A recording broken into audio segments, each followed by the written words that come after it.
ॐ नमो भगवते वासुदेवाय। ॐ नमो भगवते वासुदेवाय। ॐ नमो भगवते वासुदेवाय। हरे कृष्णा। सभी भक्तवृंद को सादर प्रणाम। श्रीमद् भागवतम महापुराण सत्रों की इन श्रृंखला में सत्र 317 में सभी भक्तों का स्वागत है। हम सभी यहाँ पर अमल पुराण श्रीमद् भागवतम महापुराण, जो श्री वेद व्यास जी द्वारा कृत 18,000 श्लोकों का संग्रह है, उसे अंतर्राष्ट्रीय कृष्ण भावनामृत संघ के संस्थापक आचार्य कृष्ण कृपामूर्ति श्री श्रीमद अभय चरणारविंद भक्ति वेदांत स्वामी श्रील प्रभुपाद के सुंदर तात्पर्य युक्त पुस्तक संग्रह से श्रवण और पठन करने का यहाँ पर प्रयास कर रहे हैं। जैसा कि सत्रों का प्रारूप है, वर्तमान विषय वस्तु का संक्षिप्त अवलोकन, पुनरावृत्ति आवश्यकता अनुसार, तत्पश्चात मंगलाचरण और उसके बाद एक एक श्लोक का वाचन, अनुवाद और भक्ति वेदांत स्वामी श्रील प्रभुपाद के तात्पर्य में हम इस विषय को व्यवहारिक रूप से श्रवण करते हुए मनन और अभ्यास में लाने का प्रयास कर रहे हैं। सत्र 317 में स्कंद 5 अध्याय 19 भाग 2, जिसका नाम है जम्बू द्वीप का वर्णन, उसे हम सभी यहाँ पर श्रवण और पठन करने का प्रयास करेंगे। अध्याय 19 जिसमें 31 श्लोक है। आज श्लोक संख्या 16 से हम विषय को आगे श्रवण करेंगे। इस अध्याय की समाप्ति के पश्चात श्रीमद् भागवतम स्कंद 5 से समग्र श्लोकों की संख्या जो हमने श्रवण और पठन की है वो 491 हो जाएगी और पूरे श्रीमद् भागवतम से 4,543, 4,543 हो जाएगी। जम्बू द्वीप का वर्णन ये अध्याय अपने नाम के इस क्रम में दूसरी बार स्कंद 5 में प्रयुक्त होता है। पहली बार ये अध्याय 16 में प्रयोग हो रहा है। यहाँ पर जम्बू द्वीप के वर्णन में विशेष रूप से इस अध्याय को अलग करने का औचित्य सुखदेव गोस्वामी महाराज परीक्षित को भारत वर्ष का वर्णन कर रहे हैं। किम पुरुष वर्ष के पश्चात भारत वर्ष में बद्रिकाश्रम में नर नारायण के रूप में विष्णु विस्तार स्वरूप भगवान प्राणी मात्र को भक्ति जीवन का चरम लक्ष्य उद्देश्य है और इसकी प्राप्ति कैसे करें इसके बारे में अपने व्यवहार से आचरण से प्रेरणा दे रहे हैं। नारद मुनि प्रथम प्रमुख भक्त हैं और अन्य निवासियों के साथ उनकी स्तुति की जा रही है। तो मंगलाचरण करेंगे और उसके पश्चात जिनके पास पुस्तक है वो पुस्तक का प्रयोग करके एक एक श्लोक का संग में वाचन करने का प्रयास करें। अन्य सभी से मेरा निवेदन है, यहाँ स्क्रीन पर श्लोक प्रस्तुत किए जाएंगे, आप अपनी सुविधा के अनुसार इस देवमयी संस्कृत भाषा के उच्चारण में अवश्य प्रयास करें। संस्कृत के श्लोकों का वाचन करने से मनोवैज्ञानिक रूप से विद्वत जनों के मार्गदर्शन में कहा गया है कि समस्त प्रकार की नकारात्मकता का नाश हो जाता है। प्रयास करके देखते हैं, अनुभव सभी के पास स्वयं में संरक्षित रहेगा। तो आरंभ करते हैं मंगलाचरण से। नारायणं नमस्कृत्य नरं चैव नरोत्तमं देवीं सरस्वतीं व्यासं ततो जयमुदीरयेत्। शृण्वतां स्वकथा कृष्ण पुण्यश्रवणकीर्तन यद्यन्तस्थो भद्राणि विधुनोति सुयत्स्यताम्। नष्टिप्रायेष्व भद्रेषु नित्यं भागवत सेवया भगवत्युत्तमश्लोके भक्तिर्भवति नष्टिकी। ॐ अज्ञानतिमिरान्धस्य ज्ञानाञ्जनशलाकया चक्षुरुन्मीलितं येन तस्मै श्रीगुरुवे नमः। मूकं करोति वाचालं पङ्गुं लङ्घयते गिरिं यत्कृपातमहं वन्दे परमानन्दमाधवम्। वाञ्छाकल्पतरुभ्यश्च कृपा सिन्धुभ्यैव च पतितानां पावनेभ्यो वैष्णवेभ्यो नमो नमः। जय श्री कृष्ण चैतन्य प्रभो नित्यानंद श्री अद्वैत गदाधर श्रीवासादि गौर भक्तवृंद। हरे कृष्णा कृष्ण कृष्णा हरे हरे, हरे राम राम राम हरे हरे। हरे कृष्णा कृष्ण कृष्णा हरे हरे, हरे राम राम राम। हरे कृष्णा कृष्ण कृष्णा हरे हरे, हरे राम राम राम। हरे कृष्णा। तो पुनः सभी भक्तवृंद को सादर प्रणाम। सत्र 370 में स्कंद 5 अध्याय 19 भाग 2 श्लोक संख्या 16 से आरंभ करने जा रहे हैं। अध्याय जिसका नाम है जम्बू द्वीप का वर्णन और जहाँ विशेष रूप से भारतवर्ष के बारे में वर्णित किया गया है।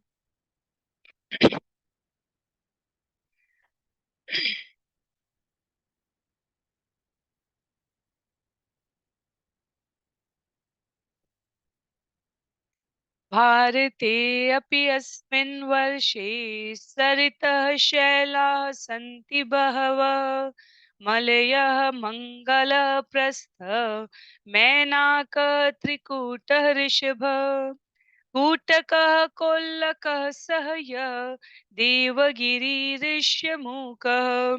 श्रीशैलः वेङ्कटमहेन्द्र वारिधारः विन्ध्य शुक्तिमान ऋक्षगिरि पारियात्र द्रोणः चित्रकूटः गोवर्धनः रैवतक ककुभः नीलः गोकामुख इन्द्रकीलः कामगिरि इति च अन्ये च शत सहस्रशः शैलाः तेषां नितम्ब प्रभवा नद्या नद्यः च सन्ति असंख्ययाताः इलावृत वृक्ष की भांति इलावृत वर्ष की भांति वृक्षगिरि परियात्र द्रोण चित्रकूट गोवर्धन एवं तक भारतवर्ष में भी अनेक पर्वत और नदियां हैं।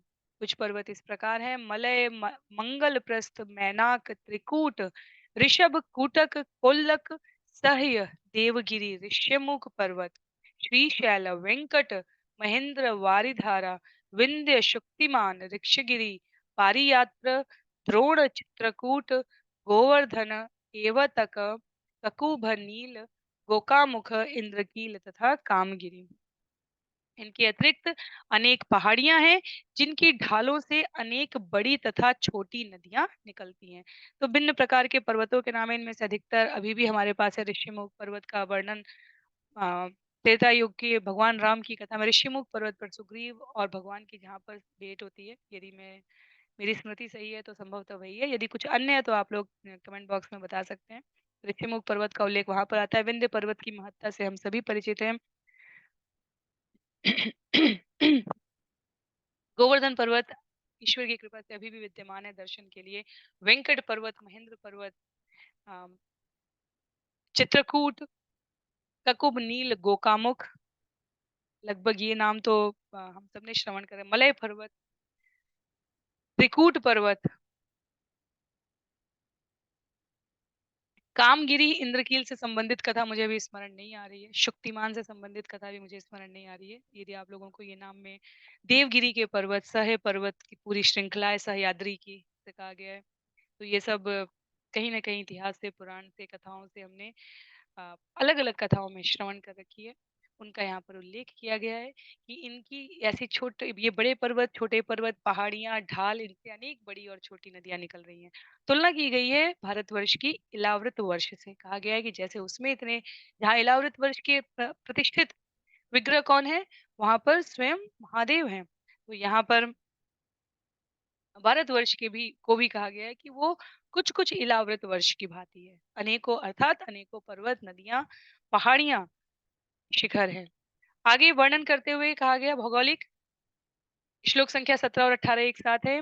एतासामपः भारत्य प्रजा नाम भी एव पुनन्ति नाम आत्मना च उपस्पृशन्ति चन्द्रवसा ताम्रपर्णी अवटोदा कृतमाला वैहायसी कावेरी वेणी पयस्विनी शर्करावर्ता तुंगभद्रा कृष्णावेण्या भीमरथी गोदावरी निर्विन्धया पयोष्णी तापिरेवा सुरसा नर्मदा चर्मण्वती सिन्धुरन्द षोडश्च नदो महानदी वेद स्मृति ऋषिकुल्या त्रिसामा कौशिकी मंदाकिनी यमुना सरस्वती दृशद्वती गोमती सरयू रोधस्वती सप्तवती सुषोमा शतदृश्चंद्रभागा मरुद्वदा वितस्तासी विश्वेति महान्यद। सभी नदियों के नाम है। क्या कहा गया है? नदियों में से दो नदियां ब्रह्मपुत्र तथा शोण नद अथवा महानदियां कहलाती हैं। अन्य प्रमुख बड़ी नदियां इस प्रकार है: चंद्रवसा, ताम्रपर्णी, अवटोदा, कृतमाला, वैहायसी, कावेरी, वेणी, पयस्विनी, शर्करावर्ता, तुंगभद्रा, कृष्णा वेण्या, भीमरथी, गोदावरी, ऋषिकुल्या, त्रिसामा, कौशिकी, मंदाकिनी, यमुना, सरस्वती, द्विशद्वती, गोमती, सरयू, रोधस्वती, सप्तवती, सुषोमा, शतद्रु, चंद्रभागा, मरुद्वधा, वितस्ता, असक्नि तथा विश्वा। भारतवर्ष के वासी इन नदियों का स्मरण करने से पवित्र रहते हैं। कभी कभी वे इन नदियों के नामों का मंत्रवत जाप करते हैं और कभी कभी जाकर इनका स्पर्श और इनमें स्नान भी करते हैं। इस तरह भारतवर्ष के निवासी पवित्र होते रहते हैं। नदियों के नाम में तो लगभग सभी नदियों से संबंधित कोई ना कोई कथा हमें पता है। चाहे वितस्ता नदी की बात हो, असिकनी, विश्वा नदी, अ, जिस जिस नदी से संबंधित कथा मुझे यहाँ पे स्मरण नहीं आ रही है वो रोधस्वती है और त्रिसामा है। तो हो सकता है इनका किसी और नाम से हो, लेकिन इसके अतिरिक्त पयस्विनी, वेणी, कौशिकी, चंद्रभागा नदी, मंदाकिनी, यमुना, सरस्वती, भीमरथी, गोदावरी, ऋषिकुल्या, कावेरी, व्यासा, कृतमाला, इन सब से संबंधित हमारे जनमानस में लोक कथाओं में इतनी कहानियां प्रचलित हैं। तो ये जब भी कोई कहे कि शास्त्र आर्यों ने कहीं बाहर से आकर के उन्होंने लिखे, आर्य शब्द के अर्थ को भी इतिहासकारों ने भिन्न भिन्न रूपों में अभिव्यक्त कर दिया है, जो कि हमें हमारी जड़ों से दूर करने का एक कुतर्की प्रयास है। जन आस्था में यदि हम देखें तो ये स्थान, ये नाम वर्तमान भारतवर्ष जिसे हम कहते हैं वहाँ उपस्थित है। तो ये किसी और स्थान की बात नहीं हो रही है जहाँ हम सभी निवास करते हैं, जिसे वर्तमान भौगोलिक परिदृश्य में विश्व के पटल पर जिसे अभी भारतवर्ष कहते हैं उनमें इन नदियों का निवास है।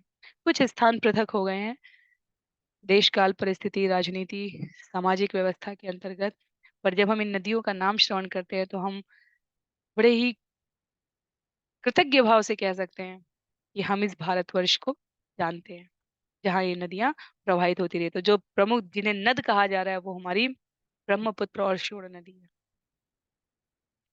तो दिव्य नदियां हैं, इनमें स्मरण करने से, स्पर्श करने से, स्नान करने से, सप्त नदियों का मानसी गंगा की कथा है श्रीमद् भागवतम में ही आगे आएगी, जहाँ पर सप्त नदियां सिंधु, कावेरी सब भगवान के, नर्मदा, गंगा, यमुना स्वयं आती है जब अरिष्टासुर का वध होता है और गोपियां कहती हैं कि आपको तो आपने इतना सारा पाप, इस पाप से मुक्ति कहाँ प्राप्त कर पाओगे आप? गोवंश के प्रतीकात्मक रूप से अरिष्टासुर था, वो असुर था पर आया था वो गोवंश का शरीर धारण करके, आपने उसका वध किया है तो आपको इस पाप से मुक्ति की प्रार्थना करनी चाहिए। और भगवान ने वहीं पर समस्त नदियों को बुला लिया था, तो वहां पर भी उल्लेख आता है। इस प्रकार अनेकों कथाएं हैं, पर जो भाव है वो कहा गया कि भारतवर्ष के निवासी स्मरण करके, स्पर्श करके और स्नान करके अपने आप को पवित्र कर सकते हैं। और श्रील प्रभुपाद कहते हैं ये प्रथा आज भी चालू है। तत्पश्चात श्लोक संख्या 19 में लिखा है,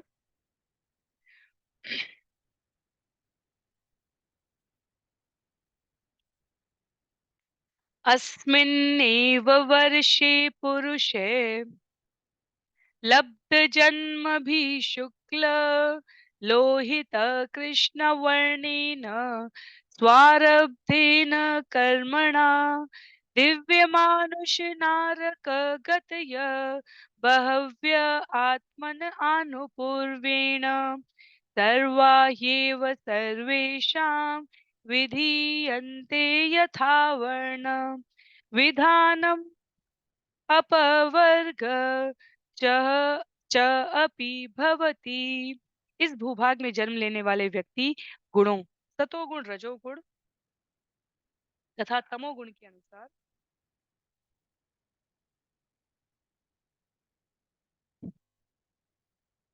विभाजित हैं। इनमें से कुछ अत्यंत महान व्यक्तियों के रूप में, कुछ सामान्य व्यक्तियों के रूप में और कुछ अत्यंत निम्न व्यक्तियों के रूप में जन्म लेते हैं, क्योंकि भारतवर्ष में मनुष्य का विगत कर्म के अनुसार जन्म होता है। यदि प्रामाणिक गुरु के द्वारा किसी भी मनुष्य की स्थिति निश्चित की जाए और यदि उसे चारों वर्णों, ब्राह्मण, क्षत्रिय, वैश्य तथा शूद्र तथा चार आश्रमों, ब्रह्मचारी, गृहस्थ, वानप्रस्थ तथा सन्यास के अनुसार भगवान विष्णु की सेवा में रत होने का सही सही प्रशिक्षण दिया जाए तो उसका जीवन सफल हो जाता है। तो ये विशेषताओं के क्रम में अब इस प्रकार से अलंकरण सुशोभित किए जा रहे हैं नारद मुनि द्वारा। नारद पंचरात्र में सावर्णी मनु को भारतवर्ष का उल्लेख करते हुए बताया जा रहा है, जिसे वेद व्यास जी ने भागवतम में लिखा है और सुखदेव गोस्वामी द्वारा महाराज परीक्षित को सुनाने के क्रम में हम सभी को श्रवण करने का अवसर प्राप्त हो रहा है। क्या कहा गया है?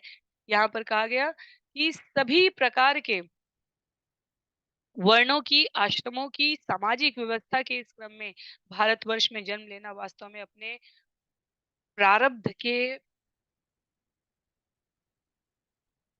संकलित सुकृत का परिणाम है।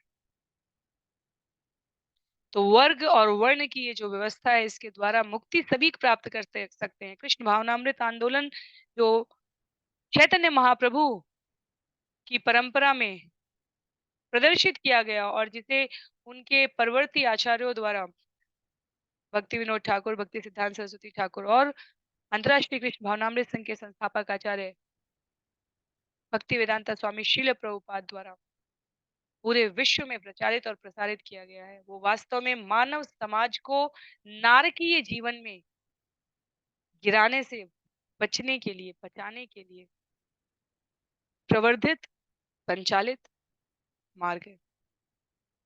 तो वर्ग, वर्ण और आश्रम से परे भक्ति सबको सरलता से कैसे प्राप्त हो सके, कैसे मुक्ति को, कैसे भक्ति को, कैसे भगवान के चरणारविंद को जीवन का प्रमुख उद्देश्य प्राणी मात्र समझ सके, ये अवसर भारतवर्ष की भूमि से आरंभ होकर जन जन में प्रचारित हो रहे हैं।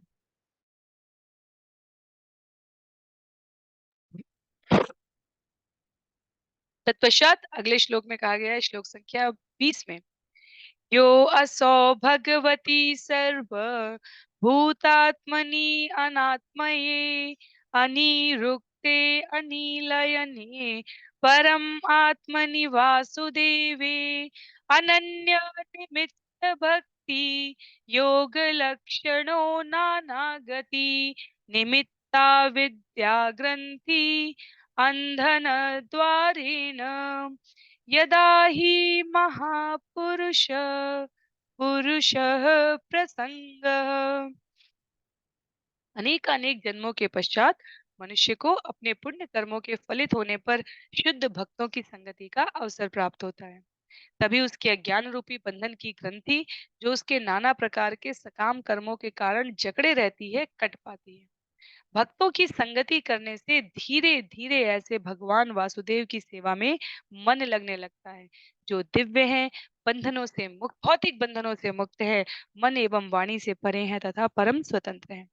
यही भक्ति योग अर्थात वासुदेव की भक्ति ही मुक्ति का वास्तविक मार्ग है। तो जैसे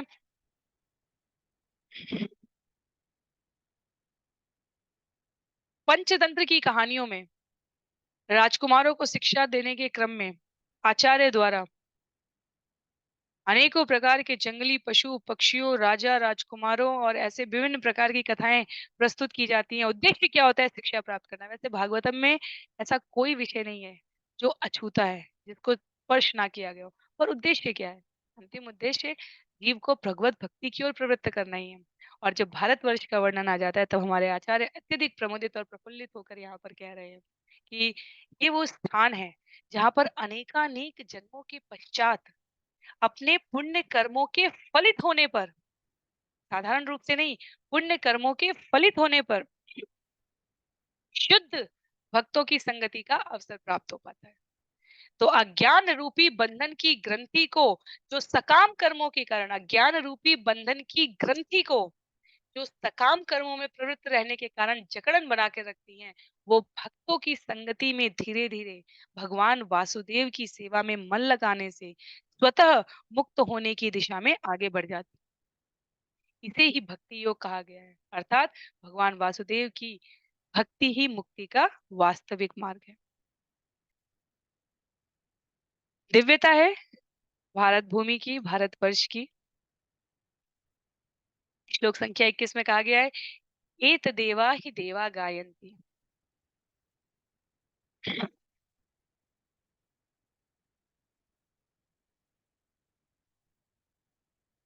अहो अमीषां किं कार्यशोभनम् प्रसन्न एषां स्विदुत स्वयं हरिः। यह जन्म लब्धं नृषु भारताजिरे मुकुंद सेवापयिकं प्रहायिना।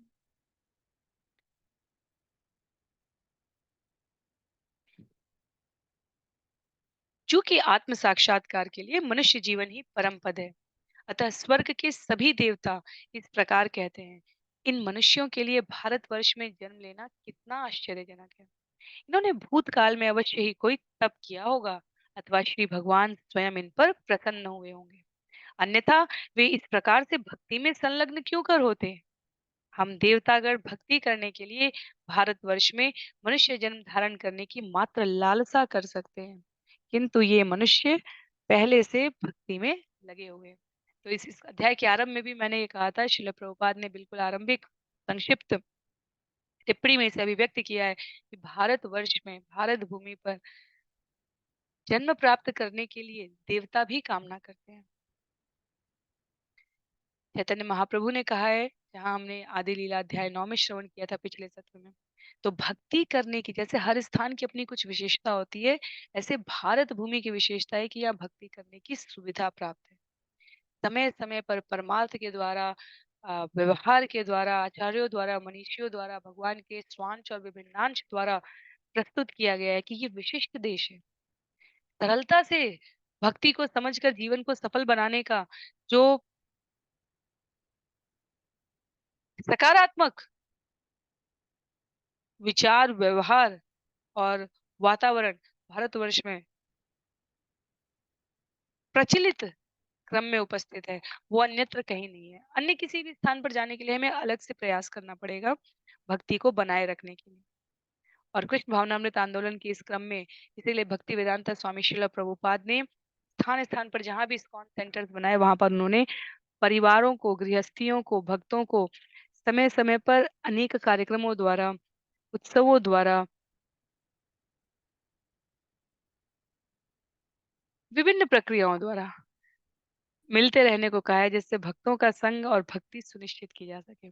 पर भारतवर्ष की भूमि के लिए कहा गया ये सब कुछ सरलतम रूप से प्राप्य है, केवल अपने आप को हमें उसमें संलग्न करना है। छंद संख्या 22 में, किम दुष्करेण क्रतुभिः तपव्रते दानादिभिः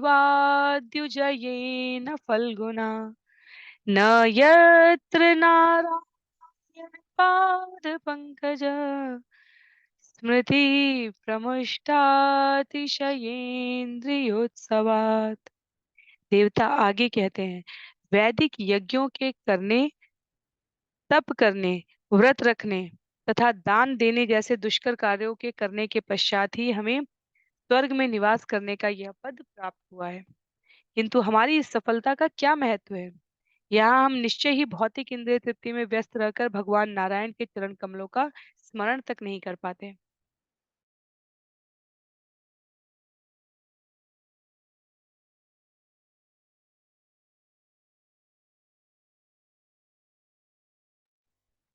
अत्यधिक इंद्रिय तृप्ति के कारण हम उनके चरण कमलों को लगभग विस्मृत ही कर चुके हैं।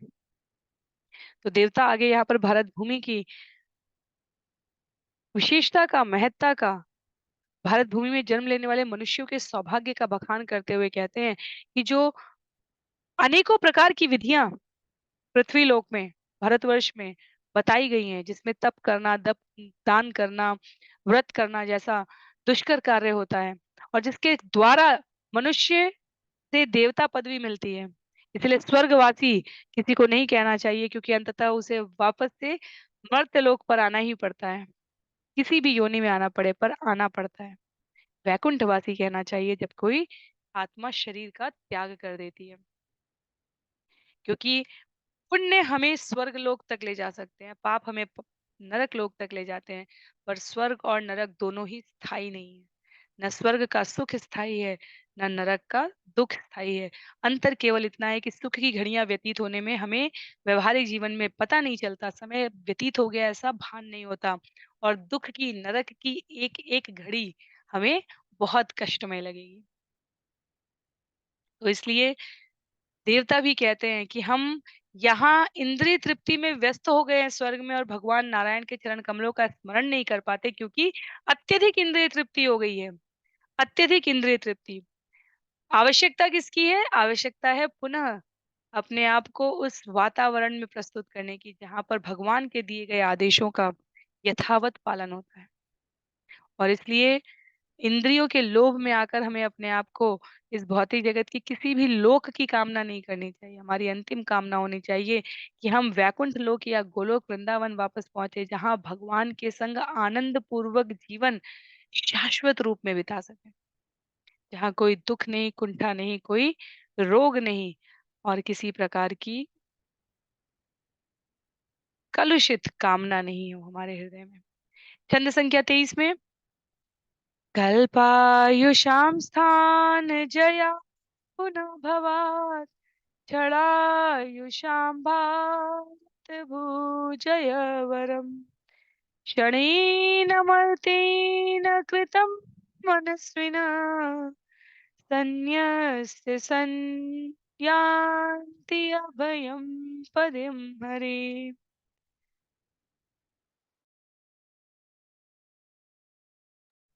ब्रह्मलोक में करोड़ों अरबों वर्ष की आयु प्राप्त करने की अपेक्षा भारतवर्ष में अल्पायु प्राप्त करना श्रेयस्कर है, क्योंकि ब्रह्मलोक को प्राप्त करने के बाद भी बारंबार जन्म तथा मरण के चक्र में पड़ना होता है।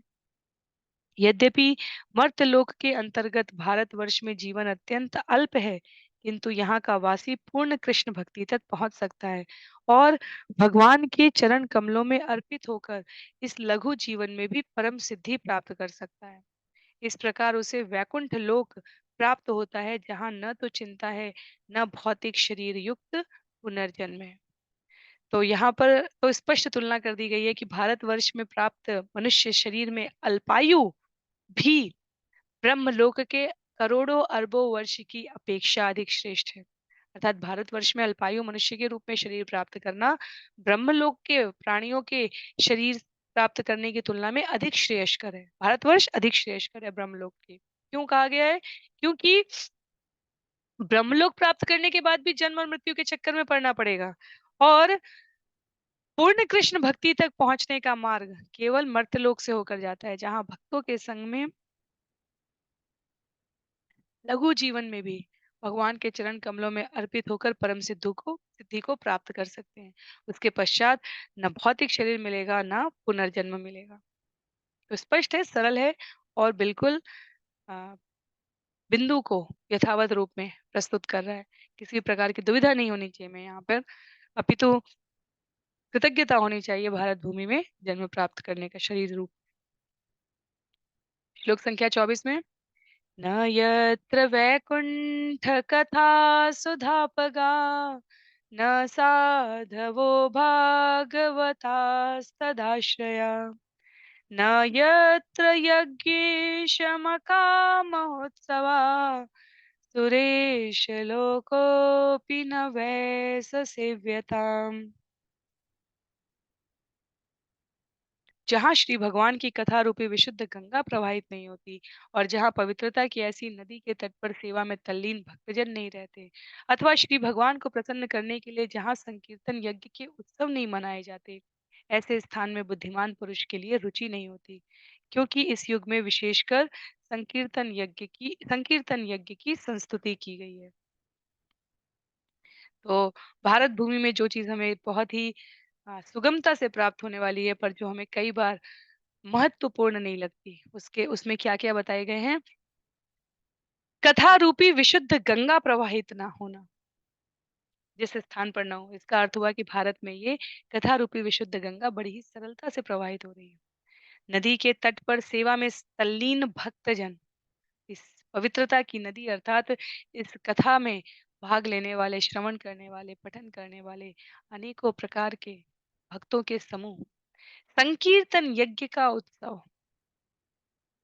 यदि ये इस प्रकार की चीजें जहाँ नहीं है, वहां बुद्धिमान पुरुष पुरुष वास करना पसंद नहीं करेंगे, क्योंकि विशेष रूप से कलयुग के लिए तो संकीर्तन यज्ञ की संस्कृति की गई है। अन्य युगों में भी संकीर्तन था और इतना ही प्रभावी था। कलयुग में अंतर ये आ जाता है कि अन्य प्रकार के उपाय कम प्रभावी या लगभग निष्प्रभावी हो जाते हैं, या तो साधनों के अभाव में, या विधियों के अभाव में, या ऐसे विद्वत जनों के अभाव में। पर जो समान रूप से सभी युगों में प्रभावी रहा है और कलयुग के लिए विशेष रूप से प्रभावी रहा है, वो संकीर्तन यज्ञ कहा गया है। तो इतनी साधारण तरीके से हमें नहीं लेना है। ये अध्याय विशेष रूप से जिस मूल बिंदु की तरफ बार-बार इंगित कर रहा है, वो ये कि भारतवर्ष में जन्म लेना, भारतवर्ष में भक्ति की विधाओं से परिचित होना और प्रयासपूर्वक अपने आप को इसमें संलग्न करना, ये मानव जीवन की उत्कृष्टता है। और इसके लिए देवता ही नहीं, ब्रह्मलोक के निवासी भी अपने आप को याचित अवस्था में, याचना करने की अवस्था में पाते हैं। छंद संख्या 25 में प्राप्ता नृजातिं त्विहिं ये च जन्तवो ज्ञान क्रिया द्रव्य कलाप संभृताम् न वेयते यत्र पुनः भवाते भूयो वनौका इव यान्ति बन्धनम्। भक्ति के लिए भारतवर्ष में उपयुक्त क्षेत्र तथा परिस्थितियां उपलब्ध हैं, जिस भक्ति से ज्ञान तथा कर्म के फलों से मुक्त हुआ जा सकता है। यदि कोई भारतवर्ष में मनुष्य देह धारण करके संकीर्तन यज्ञ नहीं करता, तो वह उन जंगली पशुओं तथा पक्षियों की भांति है, जो मुक्त किए जाने पर भी असावधान रहते हैं और शिकारी द्वारा पुनः बंदी बना लिए जाते हैं। बहुत महत्व की बात है। बंधन किसका है यहाँ पर? भौतिक प्रकृति के 3 गुणों का, सत, रज और तम का। मुक्त होने की विधि क्या है? उपयुक्त क्षेत्र और परिस्थितियों में प्रवेश करना। क्षेत्र क्या है? जहाँ भगवत कथा हो रही है। परिस्थितियाँ क्या है? समस्त कार्य हम भगवान की भक्ति के लिए समर्पित कर सके, ऐसी परिस्थिति हमें अपने आसपास रखनी चाहिए। और तब हम ज्ञान के, कर्म के फल से मुक्त होकर भक्ति को प्राप्त करते हैं। पर असावधान पशु पक्षी कौन हुए? जो मुक्त किए जाने पर भी अपनी असावधानी से पुनः शिकारी द्वारा बंदी बना लिए जाए। तो नवदा भक्ति की विधि बताती है माता अनुसुईया। नवदा भक्ति की विधि वर्णित है गोस्वामी तुलसीदास जी द्वारा। नवदा भक्ति की विधि वर्णित है हमारे षड गोस्वामियों के द्वारा। नवदा भक्ति का वर्णन है भगवत गीता में।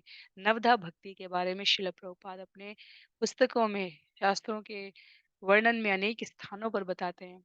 और उस नवदा भक्ति में से आत्मनिवेदनम, दास्यम, अर्चनम, सख्यम, श्रवणम, कीर्तनम, स्मरणम, ये सब जो विधियां बताई गई हैं, ये सरलता से, सबसे सरलता से भारतवर्ष में संभव होती हैं।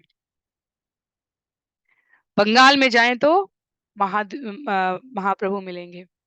उत्तर भारत में आए तो अयोध्या में पग पग पर या तो देवता स्वयं, भगवान स्वयं उपस्थित हैं, या भगवान पार्षदों के रूप में उपस्थित हैं। और इन सबसे अंतिम कामना क्या है? अन्याभिलाषितम शून्य। क्या है? अन्याभिलाषिता, अन्य समस्त अभिलाषाएं शून्य हो जाएं भगवान। ज्ञान कर्माद्य अनावृतम, जिससे मैं सभी अन्य प्रकार के मार्गों से अपने आप को छुड़ा सकूं। क्या करूं? यान्ति मद्याजिनोपि माम। यदि मैं ऐसा ना कर पाऊं, तो मेरे और जंगली पशु पक्षियों में कोई अंतर नहीं रह जाएगा। तो अन्य सभी देश जो हम भारतवर्ष के अतिरिक्त देखते हैं, उनके पास निश्चित रूप से भौतिक सुख सुविधाएं प्राप्त हैं, पर भक्ति का स्वाभाविक तत्व नहीं है। भक्ति का स्वाभाविक तत्व किसके पास है? वो केवल और केवल भारत भूमि में है। क्षमा कीजिए।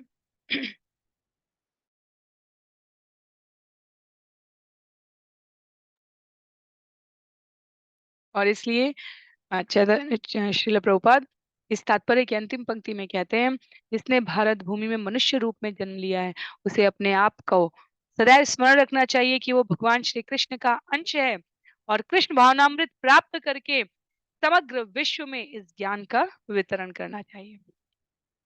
भारतीयों के रूप में ये हमारी सबसे बड़ी जिम्मेदारी है। श्लोक संख्या 26 में, यह श्रद्धया बर्हिषि भागशोहवी निरूक्तमिष्टं विधि मंत्र वस्तुतः एक पृथङ्नामभिराहुतो मुदा गृह्णाति पूर्ण स्वयमाशिषां प्रभु।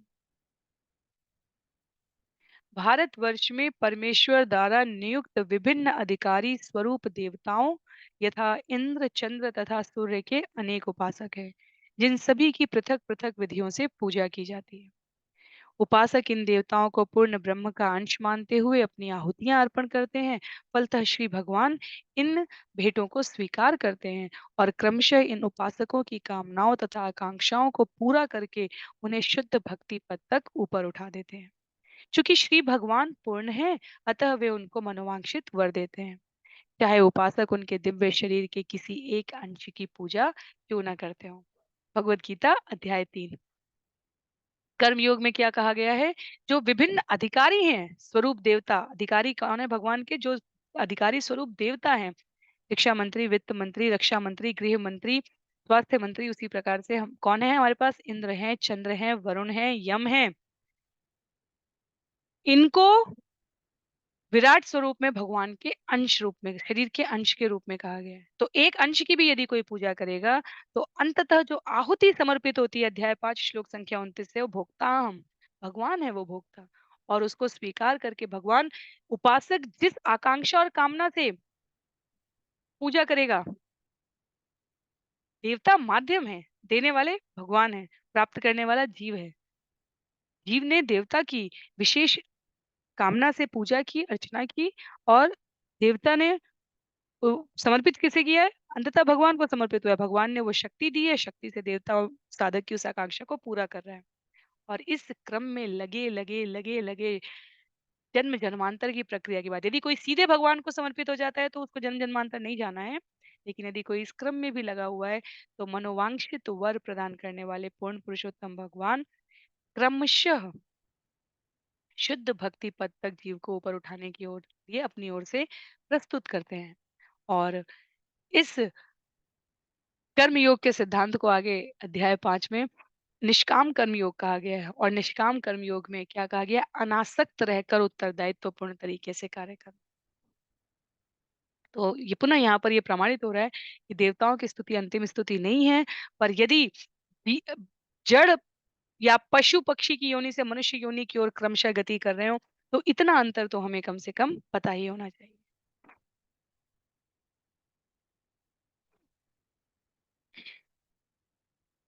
सत्यम दिशति अर्थितमर्थितो नृणाम् नैवार्थदो यत् पुनर्थिता यत् स्वयं विधत्ते भजतामनिक्षताम् इक्षापिधानं निजपादपल्लवम्। पूर्ण पुरुषोत्तम भगवान उस भक्त की भौतिक कामना की पूर्ति करते हैं जो सकाम भाव से उनके पास जाता है, किंतु वे भक्त को ऐसा वर नहीं देते जिससे वह अधिकाधिक वर मांगता रहे। फिर भी भगवान प्रसन्नता पूर्वक ऐसे भक्त को अपने चरण कमलों में शरण देते हैं, भले ही वह इसकी आकांक्षा ना करे, और शरणागत होने पर इसकी उसकी समस्त इच्छाएं पूरी हो जाती हैं। यह श्री भगवान की विशेष अनुकंपा है। भगवान की ये विशेष अनुकंपा भारतवासियों पर है, जो भारतवर्ष में जन्म लेकर इन विधियों को, इन प्रामाणिक पद्धतियों को आचरण में लाते हैं और समयांतर पर इसका प्रचार करने को अनुरक्त होते हैं।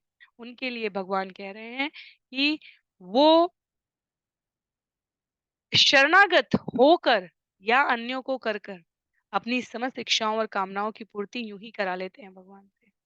भगवान कभी ऐसा वर नहीं देते कि वर मांग रहे हो तो और वर पूरा करूंगा मैं, लेकिन क्रमशः भगवान उन वरों से अनासक्ति दे देते हैं।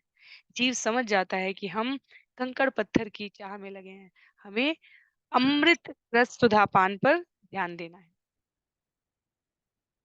आगे श्लोक संख्या 28 में, यद्यत्र नः स्वर्गसुखावशेषितम् श्वेष्टस्य शुक्तस्य कृतस्य शोभनम् तेजा तेनाजनाभिः स्मृतिमज्जनं यनः स्यात् वर्षे हरिर्यद्भजतां शं तनोति।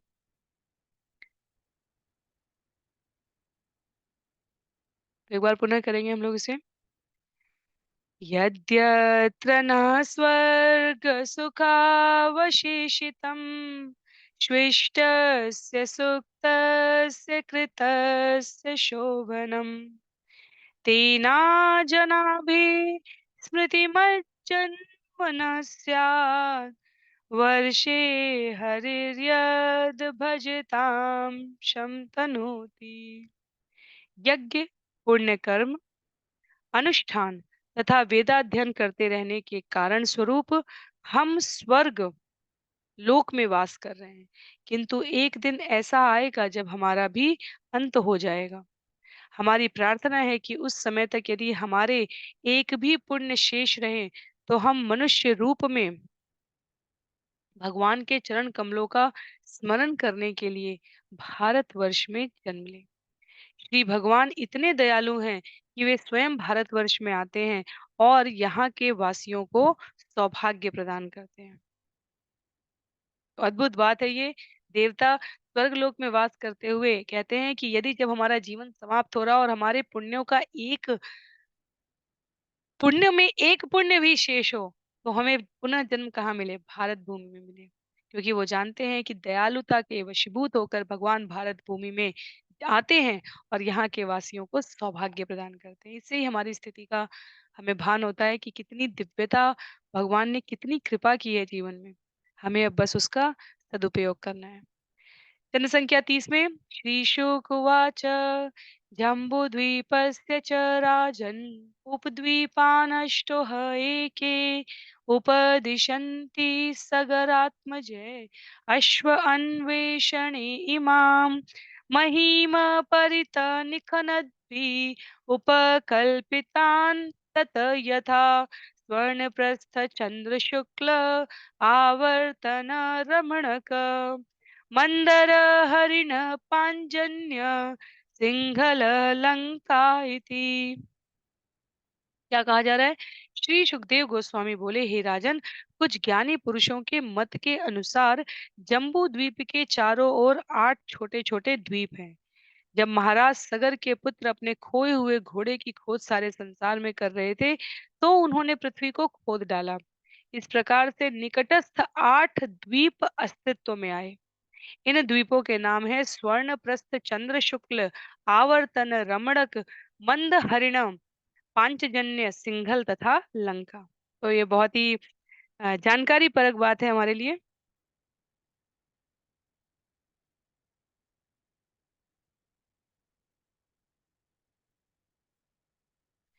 जहां पर लंका की जब हम बात करते हैं, सिंघल द्वीप की, पांचजन्य, मंद हरिण, स्वर्ण प्रस्थ, चंद्र शुक्ल, आवर्तन, स्वर्ग लोक में स्थित देवता, मर्त्य लोक में भारत भूमि की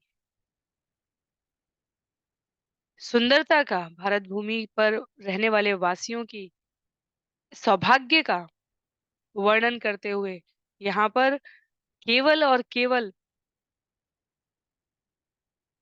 उस स्थान विशेष की बात नहीं कर रहे हैं, अपितु सुखदेव गोस्वामी द्वारा वर्णन किया गया कि 8 चारों ओर बैठ स्थित 8 छोटे छोटे द्वीप भी हैं और वहां पर क्या है, कुत्ते बिल्लियों के रूप में जीवन, मनुष्य शरीर प्राप्त करने के बाद हमें जीवन बिताने का प्रयास नहीं करना है। यदि हम ऐसा कर रहे हैं, खाना सोना, भय से रक्षा करना और इंद्रिय तृप्ति करना, तो हम वास्तव में अपने आप को पशु पक्षी, कुत्ते बिल्ली से ऊपर की श्रेणी में नहीं पहुंचा रहे हैं। हमें इससे बचने का प्रयास करना है।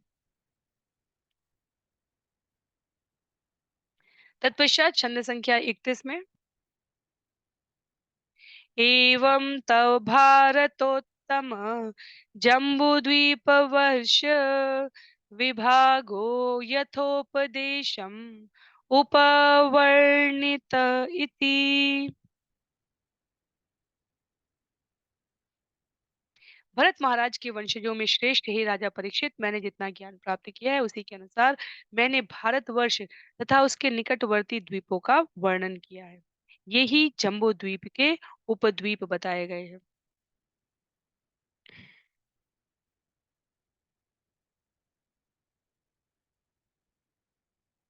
वर्णन यहाँ पर 8 द्वीप उपद्वीपों का नाम लेकर समाप्त नहीं हो रहा है। आगे के क्रम में हमें इन उपद्वीपों को स्थानों स्थानों पर श्रवण करने का लाभ मिलेगा, पर अध्याय के क्रम में ये अंतिम श्लोक है जो यहाँ पर सुखदेव गोस्वामी द्वारा जम्बू द्वीप के उपद्वीप जम्बू द्वीप के उपद्वीप के रूप में वर्णित किया गया है। तो श्रील प्रभुपाद कहते हैं, इस प्रकार श्रीमद् भागवत के पंचम स्कंद के 19वें अध्याय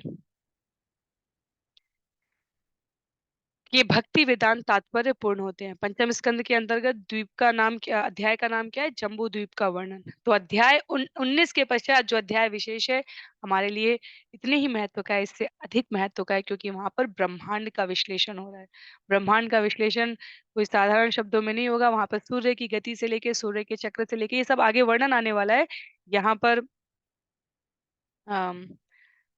अलग अलग अलग लोगों का उल्लेख किया जाएगा। सुंदर श्लोक है वहां पर, करीब करीब 45-46 श्लोक है शायद। तो अगले सत्र में हम लोग अध्याय 20 को श्रवण करने का प्रयास करेंगे। आज के लिए सत्र को यहीं पर समाप्त करते हैं। श्रील प्रभुपाद की जय, श्रील गुरुदेव की जय, अनंत कोटि वैष्णव वृंद की जय, श्रीमद् भागवतम महापुराण की जय। हरे कृष्णा।